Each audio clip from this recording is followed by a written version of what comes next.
Guerra ruso-ucraniana, el diluvio. El mundo Z cumple 2 años. A medida que el calendario avanza hacia un año más y marcamos los días de febrero, los aniversarios notables se marcan en secuencia. Ahora es el 22 de febrero de 2022 más 2 años desde el discurso de Putin sobre el estado histórico de las regiones de Donetsk y Lugansk. Seguido el 24 de febrero de 2022 por el inicio de la operación militar especial y la espectacular reanudación de la historia. La naturaleza de la guerra cambió dramáticamente después de una fase de apertura cinética y móvil.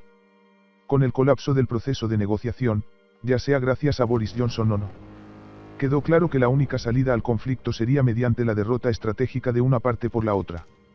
Gracias a un flujo de apoyo occidental, en forma de ayuda material, financiera, ISR y asistencia para objetivos, que permitió a Ucrania trascender su economía de guerra autóctona en rápida evaporación. Quedó claro que esta sería una guerra de desgaste industrial, en lugar de maniobras rápidas y aniquilación.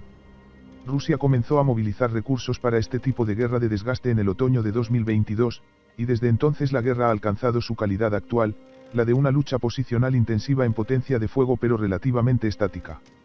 La naturaleza de esta guerra de desgaste posicional se presta a la ambigüedad analítica, porque niega los signos más atractivos y obvios de victoria y derrota en grandes cambios territoriales. En cambio, tiene que ser suficiente una gran cantidad de análisis posicionales anecdóticos a pequeña escala y datos confusos, y esto puede malinterpretarse o malinterpretarse fácilmente. Los partidarios de Ucrania señalan avances nominalmente de pequeña escala para respaldar su idea de que Rusia está sufriendo bajas catastróficas para capturar pequeñas aldeas. Esto sugiere que Rusia está obteniendo victorias pírricas y sin sentido que la llevarán a su agotamiento, siempre y cuando Ucrania reciba todo lo que pide de Occidente. Al mismo tiempo, la esfera Z señala estas mismas batallas como evidencia de que Ucrania ya no puede mantener ni siquiera sus ciudades fortaleza mejor defendidas. Lo que pretendo argumentar aquí es que 2024 será muy decisivo para la guerra, ya que es el año en el que el agotamiento estratégico de Ucrania comienza a evidenciarse al mismo tiempo que las inversiones estratégicas de Rusia comienzan a dar frutos en el campo de batalla. Esta es la forma en que se produce tal conflicto de desgaste.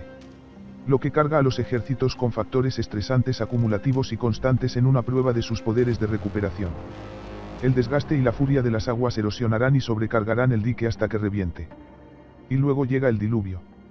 Avdiivka, superación táctica.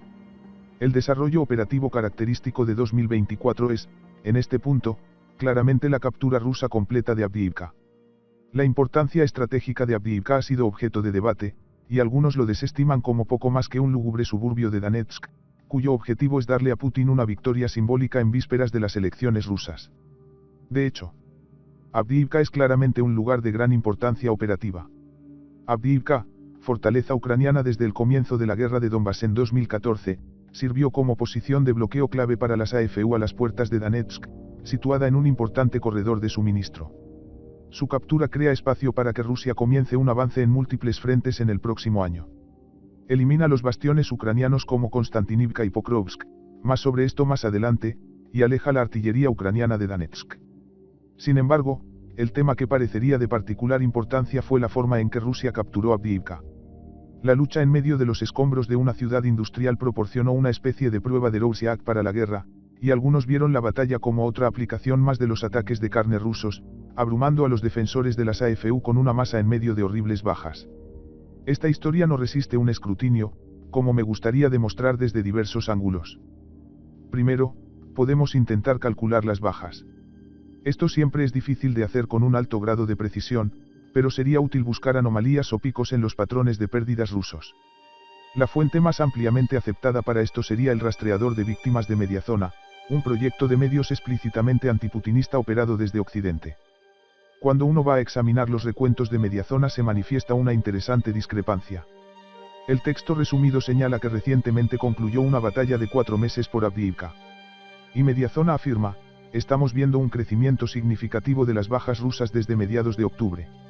En realidad, esto es bastante extraño, porque sus datos muestran literalmente lo contrario.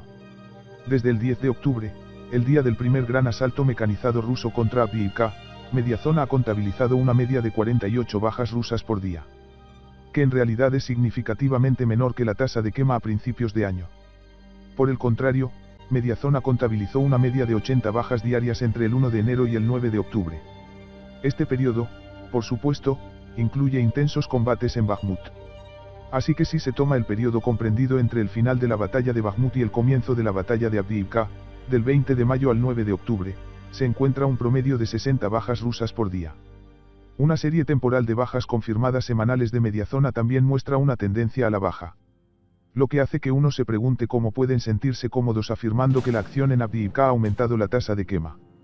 Además, fuentes ucranianas sobre el terreno enfatizaron que el asalto ruso en Avdiivka ciertamente no fue una mera función de masa, y señalaron tácticas rusas efectivas de pequeñas unidades con un poderoso apoyo de fuego. Un oficial ucraniano dijo a Politico: así es como trabajan en Avdiivka, la artillería arrasa todo hasta el suelo. Y luego llegan tropas de desembarco profesionales en pequeños grupos. Otro oficial describió los asaltos de pequeñas unidades rusas, de 5 a 7 hombres, que ocurrían de noche. Todo esto es inconsistente con el tópico sobre los ataques rusos de olas humanas que, debemos señalar, nunca han sido captados por la cámara. Dada la afición ucraniana por compartir imágenes de combate, no deberíamos esperar ver alguna supuesta evidencia de que estas olas rusas están siendo derribadas. Todo esto quiere decir que la afirmación de que Rusia, una vez más, sufrió pérdidas catastróficas en Avdiivka simplemente no tiene fundamento. Al igual que en un análisis anterior en el que mostré que las pérdidas de blindados rusos no estaban aumentando ni mostraban patrones anormales.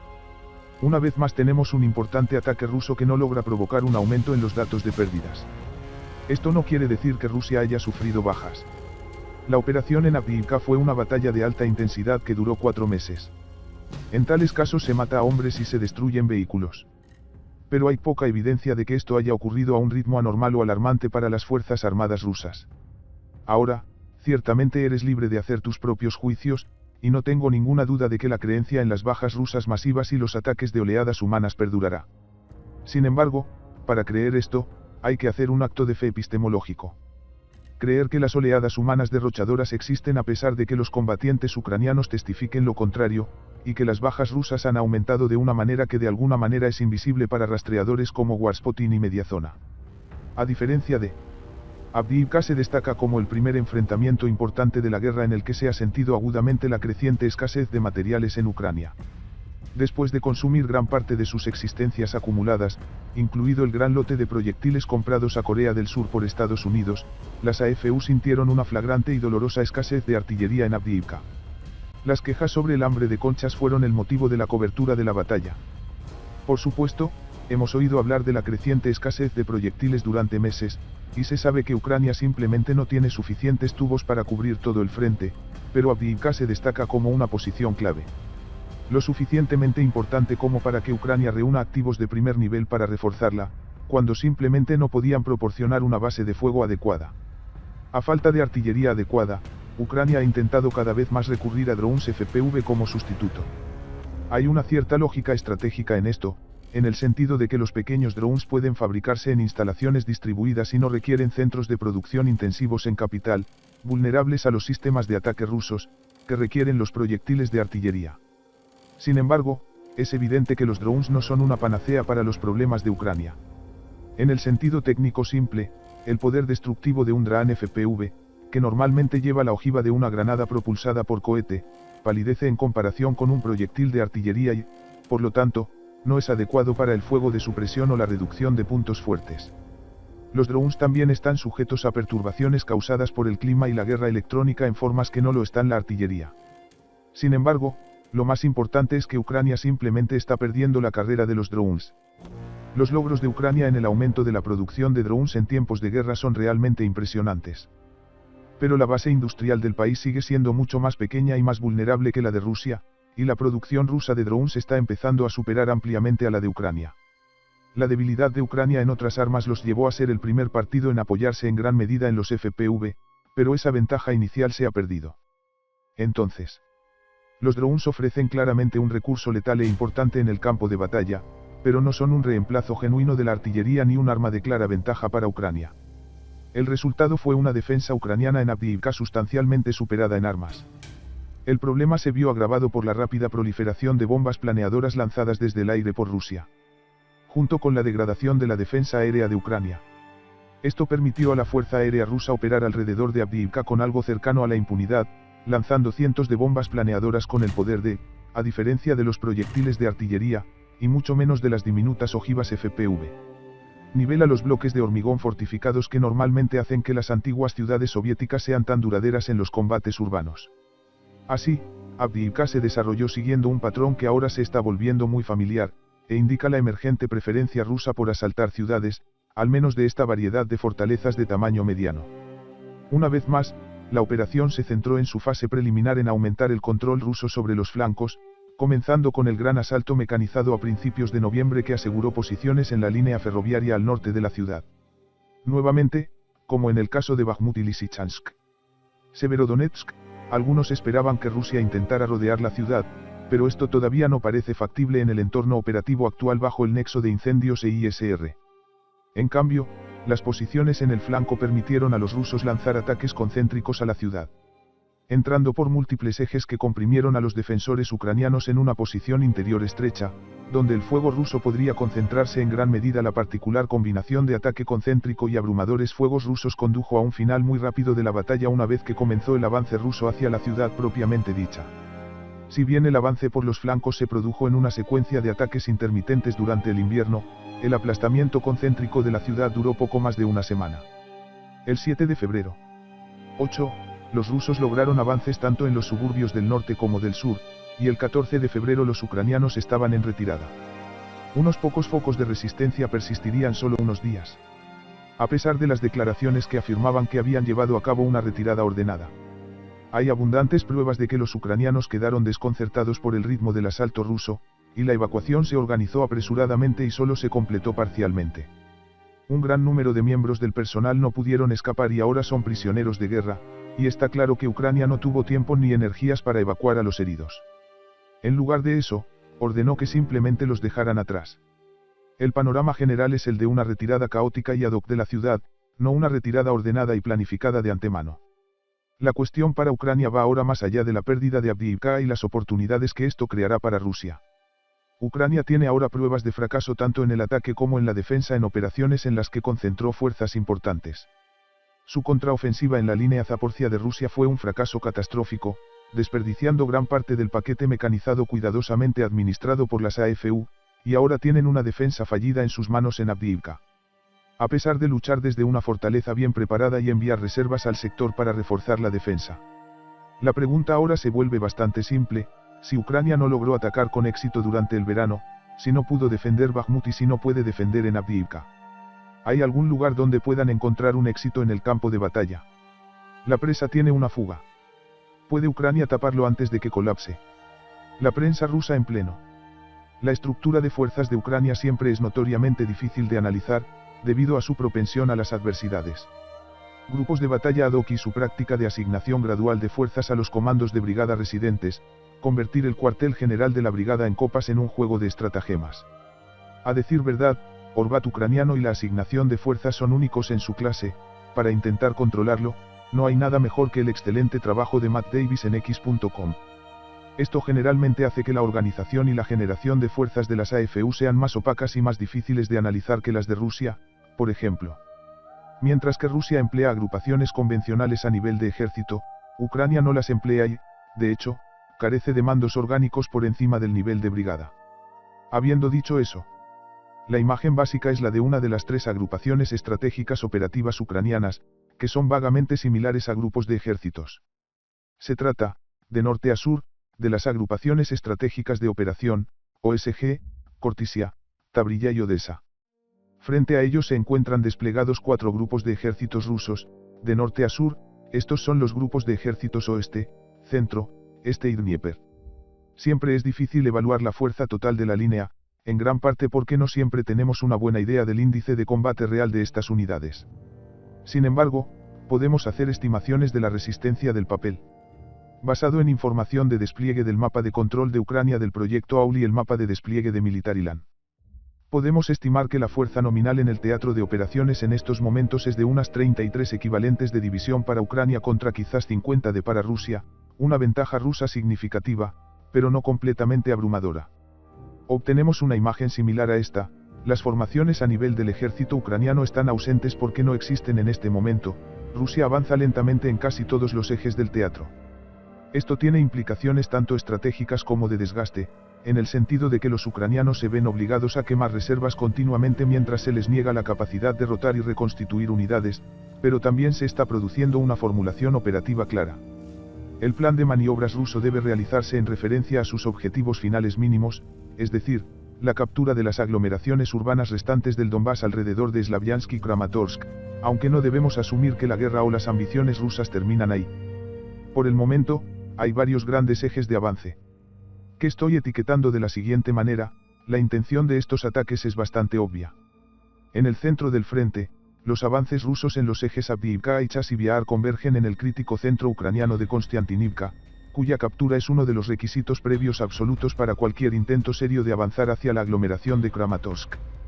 Las bases de control rusas alrededor de Avdiivka y Bakhmut proporcionan el espacio necesario para comenzar una operación en dos frentes hacia Konstantinivka, evitando y envolviendo la fortaleza ucraniana de Toretsk, fuertemente controlada.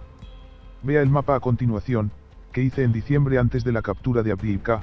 Mientras tanto, la continua presión rusa en el frente norte, mediante una lenta contracción de la ciudad de Kupiansk, en la parte superior de la línea Oskil, así como operaciones hacia la Eiman en el eje Cerebets, proporciona una base de progreso hacia el otro requisito operativo para Kramatorsk, que es la reconquista rusa de la orilla norte del río Donets.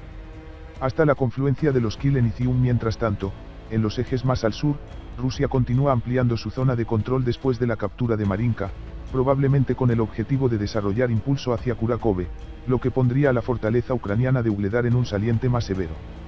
Ugledar sigue siendo una espina clavada en el costado de Rusia, porque se encuentra incómodo cerca de las líneas ferroviarias rusas hacia el puente terrestre. Rusia también está atacando el saliente Robotine controlado por Ucrania, los escasos frutos de la contraofensiva de Ucrania. Si bien estos ataques tienen, como hemos mencionado, beneficios de desgaste al mantener a las fuerzas ucranianas en la línea, parece probable que Rusia intente recuperar el saliente Robotine para evitar cualquier intención ucraniana de utilizarlo como trampolín para un futuro intento de reiniciar las operaciones hacia Tomak. Por lo tanto, estas operaciones en el sur tienen efectos desgastantes y ofrecen el potencial de neutralizar preventivamente puntos de parada útiles para Ucrania en general. La situación operativa general sugiere que Rusia está desarrollando un impulso ofensivo en todo el teatro de operaciones. Esto tendrá efectos nocivos sobre el poder de combate de Ucrania al impedir la rotación, la reconstitución y el redespliegue lateral de tropas, al tiempo que absorberá las menguantes reservas ucranianas. Shoigu hizo recientemente una declaración inusualmente audaz de que las AFU estaban comprometiendo gran parte de sus reservas restantes. Después del colapso de la contraofensiva, el mando del ejército ucraniano ha estado tratando de estabilizar la situación a expensas de las reservas restantes y evitar el colapso de la línea del frente. Esto es, si no totalmente verificable, al menos notable dada su reticencia general a hacer declaraciones radicales sobre el estado de la guerra. En el corto plazo, es decir, en los meses de primavera y verano, deberíamos esperar que Rusia avance hacia los siguientes objetivos operativos intermedios. Desarrollar una ofensiva concéntrica hacia las aglomeraciones ucranianas alrededor de Chasiv Yar, Toretsk y Konstantinivka. Una ofensiva a lo largo de la línea Cerebets-Oskil hacia la Eiman, para capturar o proteger la línea del río Donetsk como requisito previo para una operación contra Kramatorsk. Continúan los ataques contra Kurakove en preparación para la liquidación del saliente de Ugledar. Ataques preventivos hacia el eje Orakiv para evitar futuros intentos ucranianos de explotar el saliente Robotine. Adiós Zaluzhny. En el contexto de la derrota de Ucrania en Avdiivka, el presidente Zelensky inició una esperada revisión del mando cuando despidió al comandante en jefe Valery Zaluzhny y lo reemplazó por el comandante de las fuerzas terrestres, Oleksandr Syrskyi. Hay una variedad de tramas étnicas y políticas divertidas en esto, particularmente las tensiones de larga data entre Zelensky y Zaluzhny. Los muchos rumores ridículos de que Zaluzhny se había convertido en un rival político de Zelensky y podría ser la figura principal en una toma militar del gobierno, y el hecho bastante irónico de que el nuevo jefe, Syrskyi, es un ruso nacido a menos de 50 millas de Moscú, quien terminó al servicio de Ucrania simplemente porque su unidad estaba apostada cerca de Kharkov cuando cayó la Unión Soviética y optó por no renunciar a su mando. Todo esto es muy interesante, por supuesto, y quizás podría ayudar a demostrar que la relación entre estos países es mucho más complicada y matizada de lo que la mayoría de los occidentales suponen. Sin embargo, lo que importa para nuestros propósitos son las implicaciones militares. Lo que deberíamos decir sobre Zaluzhny es que, si bien no era realmente el mayor problema de Ucrania, no tenía las respuestas. Zaluzhny mostró una extraña timidez, particularmente durante la batalla de Bakhmut y la contraofensiva ucraniana. Escuchamos constantemente sobre las reservas de Zaluzhny y su oposición a los planes ucranianos. Estaba en contra de la costosa defensa de Bakhmut, era escéptico ante el ataque desde Orikhiv, etc. Incluso corrió el rumor de que Zaluzhny le dijo a Zelensky que la contraofensiva ya había fracasado en las primeras semanas de la operación. El problema con todo esto es simple, Zaluzhny no puede tener ambas cosas. Parecía estar posicionándose como una voz de precaución y razón, distanciándose de las operaciones sobre el terreno, pero permitiendo que esas operaciones siguieran adelante de todos modos. Durante el verano, supuestamente al mismo tiempo que Zaluzhny había llegado a la conclusión de que la contraofensiva estaba fracasando, continuó empujando a las fuerzas mecanizadas ucranianas hacia las defensas rusas en pequeños grupos de batalla del tamaño de compañías. En última instancia, Zaluzhny parece una nulidad, escéptico ante los planes de batalla ucranianos, pero dispuesto a implementarlos de todos modos sin ofrecer alternativas propias. En particular, su vacilación llevó a que la contraofensiva ucraniana se convirtiera en una secuencia de ataques de sondeo inútiles que carecían de la masa para lograr un resultado decisivo e inevitablemente desembocaron en un choque a cámara lenta. Un comandante que se queja de los planes de batalla mientras los implementa de todos modos está planteando una pregunta obvia: ¿qué es lo que haces por aquí, de todos modos? Por el contrario, Syrskyi es un hombre que claramente ejerce cierta voluntad en el campo de batalla, para bien o para mal. Su preferencia por el compromiso y el combate ha resultado en varias de las derrotas más feas de Ucrania, es, después de todo, el arquitecto de la defensa de Bakhmut y del incendio de Lysychansk. Pero también es el protagonista del éxito militar característico de Ucrania hasta este momento, en la contraofensiva de Kharkov de 2022, donde explotó con éxito una sección muy vaciada del frente ruso y recuperó posiciones importantes sobre Oskil. Es muy posible que Syrskyi lleve a Ucrania al desastre. Ha mostrado tolerancia a las bajas que fácilmente podrían romperle la espalda a la AFU, y preferencia por generar una defensa posicional horrible y agotadora.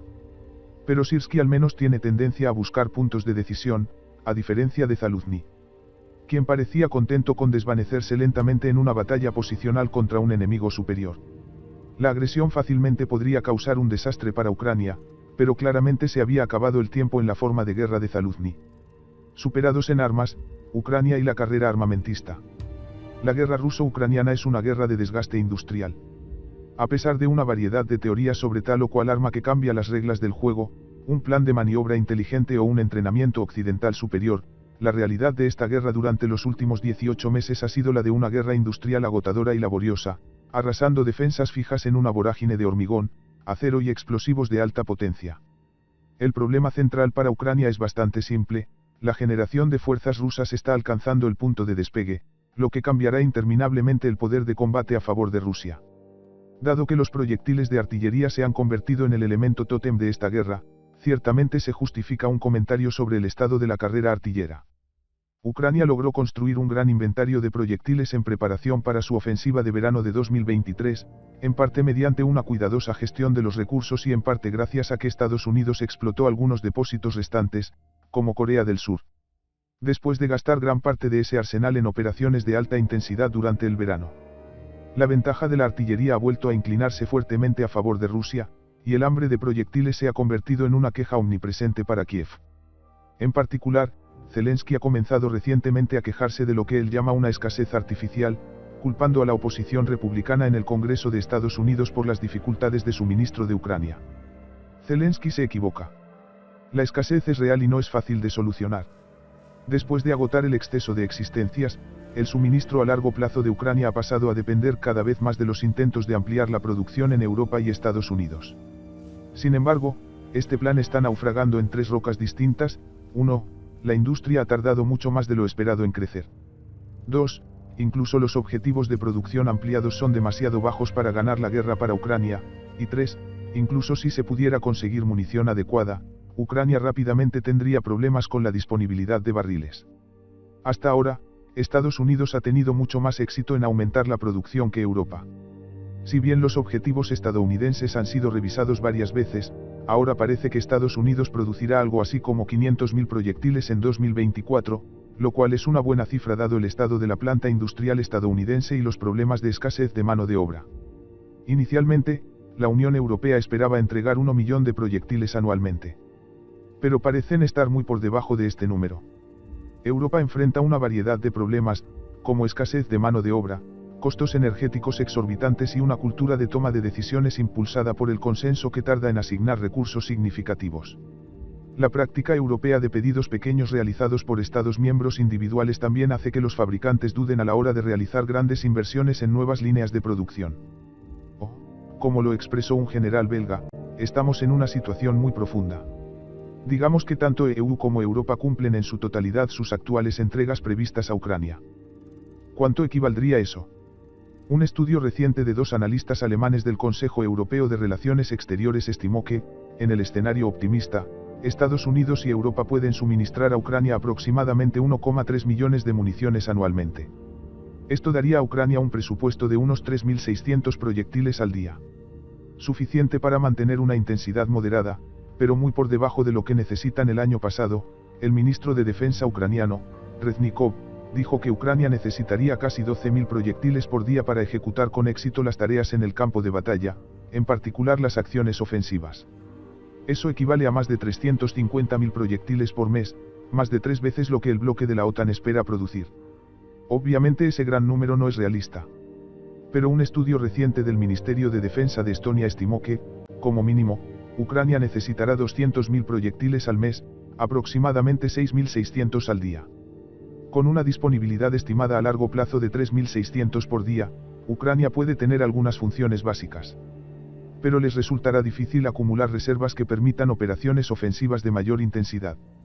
Esto se topa con un problema adicional, que es que simplemente bombear proyectiles a Ucrania no es suficiente. Resolver la escasez de proyectiles exacerbará la escasez de barriles. No hace falta decir que los cañones de artillería se desgastan con el uso prolongado. Usando una regla general que dice que el cañón de un obús tiene una vida útil de aproximadamente 2.500 disparos, esto significa que Ucrania estaría desgastando entre 125 y 150 armas por mes, suponiendo que realmente pudieran disparar tanto como Reznikov quiere.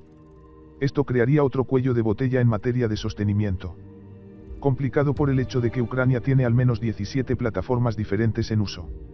Mientras tanto, ¿qué pasa con los rusos? Está claro que el arsenal de proyectiles de Rusia ha sido enormemente subestimado. Primero tenemos la noticia de que las entregas norcoreanas han sido mucho mayores de lo esperado inicialmente, en lugar de 1 millón. Son algo más como 3 millones con entregas en curso.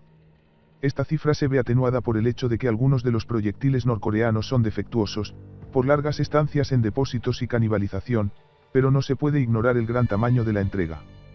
Mientras tanto, la producción autóctona rusa se ha disparado, y los estonios estiman alrededor del 3,5 millones de proyectiles producidos en 2023 para los rusos, y se espera una cifra de 4,5 millones en 2024.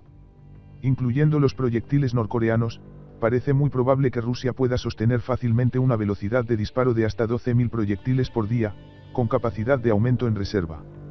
El resultado de todo esto es esencialmente que, incluso si el aumento de la producción europea se produce según lo previsto, hay al menos una ventaja de 3-1, potencialmente 5-1, en el fuego de artillería rusa que está incluida en el cálculo de esta guerra, y que se produce junto con una sustancial Occidente reconoció un aumento en la producción rusa de sistemas de ataque como misiles de crucero, drones Geran, lancetas y bombas planeadoras de mayor potencia y alcance. Una publicación reciente del Royal United Services Institute señaló que Rusia puede entregar 1.500 tanques, tanto nuevos como modernizados, y 3.000 vehículos blindados por año. El informe también señala que las existencias rusas de misiles Iskander y Kalibr han aumentado significativamente durante el último año. El argumento estándar, una especie de teoría de la victoria ucraniana, se basa en la idea de bajas rusas desproporcionadas y catastróficas, y a ambas partes les encanta utilizar esa tan apreciada palabra proporciones de pérdidas. Sin embargo, esto más bien tiende a ofuscar la cuestión. La pregunta más importante es simple: si el poder de combate relativo de un ejército crece o disminuye con el tiempo, es decir, si su capacidad para generar fuerzas es mayor que su ritmo de combustión, puede reconstituir unidades desgastadas de manera oportuna, generar reemplazos, recuperarse, reparar y reemplazar equipos rotos, etc. El ejemplo prototípico de esto es, por supuesto, la guerra nazi-soviética. A pesar de que los alemanes disfrutaron de índices de pérdidas favorables durante la mayor parte de la guerra, el índice de poder de combate creció constantemente a favor de la URSS debido a su capacidad de generación de fuerza enormemente superior. Es revelador. Hitler incluso bromeó durante la batalla de Kursk diciendo que los índices de pérdidas deberían predecir una victoria alemana inminente.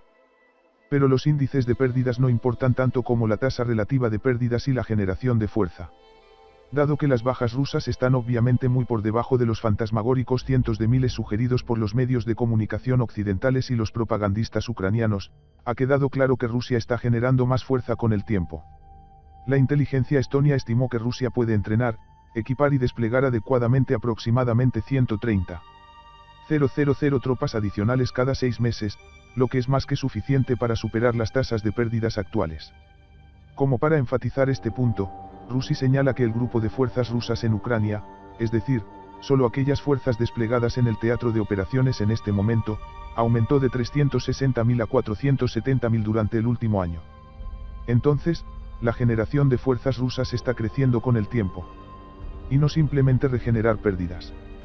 Mientras tanto, las fuerzas ucranianas tienen cada vez menos personal y se pide a brigadas con fuerzas insuficientes que realicen cargas cada vez más pesadas. Sabemos que las reservas ucranianas se están agotando. Esto quedó claramente demostrado en Avdiivka. Cuando las AFU reunieron brigadas de otros frentes, como la 47ª mecanizada, que habían estado luchando durante todo el verano, indicando que había una falta de reservas estratégicas adecuadas, y luego lanzaron a la 3ª Brigada de Asalto de Élite en los últimos días de la batalla para intentar y detener la hemorragia. Mientras tanto, formaciones como la 110ª mecanizada, que habían estado luchando en Avdiivka durante meses, fueron prácticamente quemados por completo porque no podían ser desplazados. Rusia realiza rotaciones regulares de tropas, mientras que las fuerzas ucranianas permanecen en la línea debido a la falta de reemplazos. Aquí estamos. La actual teoría de la victoria ucraniana está agotada. Con la intención de aprovechar el ISR occidental, el entrenamiento y el equipo excedente para causar bajas desproporcionadas a Rusia. 2022 fue un año de grandes oleadas, no de grandes serias, con Rusia conquistando rápidamente el puente terrestre y el arcén de Lugansk en su campaña de maniobras inicial. Seguido de la capitalización ucraniana de la inadecuada generación de fuerzas rusas con su audaz contraataque hacia Oskil. Pero 2023 fue diferente, Ucrania tenía una ventana de oportunidad significativa, repleta de equipos, capacitación y asistencia de planificación occidentales, mientras que la movilización de Rusia se aceleraba. Esa ventana estratégica no produjo nada. En cambio, Ucrania quemó recursos valiosos que defendían Bakhmut y luego atacó inútilmente una línea rusa bien formada y defendida en el sur. Ahora la ventana está cerrada y la generación de fuerzas rusas está aumentando inexorablemente, amenazando a Ucrania con el diluvio de una superación estratégica total. Ucrania se enfrenta a una derrota estratégica y la única salida es ir con todo, no solo por Ucrania, en forma de un plan de movilización más radical y totalizador, sino también por sus socios, que tendrán que adoptar una economía de cuasi guerra. Y dedicar radicalmente más recursos a armar y entrenar a las AFU. Hay señales de que Ucrania podría estar lista para dar ese paso, desde la afirmación de Zelensky de que el ejército está pidiendo 500.000 hombres más, hasta la deliberación en curso sobre un borrador ampliado, pasando por comentarios sobre la necesidad de una movilización total y leyes contra la fuga de capitales. Para evitar que los hombres huyan del país con su dinero. Esto es natural. Debido a la base de recursos enormemente superior de Rusia, Ucrania solo puede esperar igualarlos con una política de movilización totalizadora y mucho más extractiva. Eso deja a los socios de la OTAN. Incluso si Ucrania adopta una política de movilización radical, carece de la capacidad local para entrenarlos, y mucho menos armarlos. Sin el canal de entrenamiento de la OTAN y un sólido apoyo material. Una movilización total de Ucrania, incluso si fuera posible dada la limitada capacidad estatal de Ucrania, solo serviría para inflar las bajas y quemar lo que queda de la base demográfica de la nación. Incluso con un nivel estable de ayuda a Ucrania luchando por pasar a través de un Congreso estadounidense que sufre la fatiga de Ucrania y una serie de crisis internas, parece poco probable que alguno de los estados bálticos esté de humor para redoblar sus esfuerzos y comenzar a enviar trenes diarios llenos de material a Kiev. Y entonces, volvemos una vez más al tema del agotamiento estratégico. 2022 fue el año de cambios bruscos a medida que el frente se estabilizó en una posición rusa convenientemente formada y fácilmente abastecida, y 2023 fue el año de la ventana de oportunidad estratégica de Ucrania, desperdiciada en Bakhmut y Robotine. 2024 es el año en que la creciente generación de fuerzas de Rusia alcanza un clímax y la guerra se vuelve de manera obvia e irreversible contra Ucrania. El gran soldado y autor alemán Ernst Junger hizo el siguiente comentario sobre la perspectiva de una guerra con Rusia. Cuando Spengler advirtió contra cualquier invasión de Rusia por razones de espacio, fue, como hemos visto desde entonces, cierto. Cada una de estas invasiones se vuelve aún más cuestionable por razones metafísicas, en la medida en que uno se acerca a uno de los grandes sufridores, a un titán, a un genio del poder sufriente. En su aura, en su esfera de influencia, uno se familiarizará con el dolor de una manera que supera con creces cualquier imaginación. Siempre se habla mucho de la propensión de Rusia al sufrimiento, con interpretaciones que van desde una noción romántica ruso-patriótica de sacrificio por la patria hasta una crítica antirusa de la tolerancia rusa hacia las víctimas. Quizás signifique ambas cosas. El soldado ruso individual está más dispuesto a sentarse en una trinchera helada y intercambiar proyectiles que su adversario, y el Estado y el pueblo ruso son capaces de perder más y durar más en conjunto. Sin embargo, más bien creo que el titán del sufrimiento metafísico de Junger no es tan metafísico en absoluto.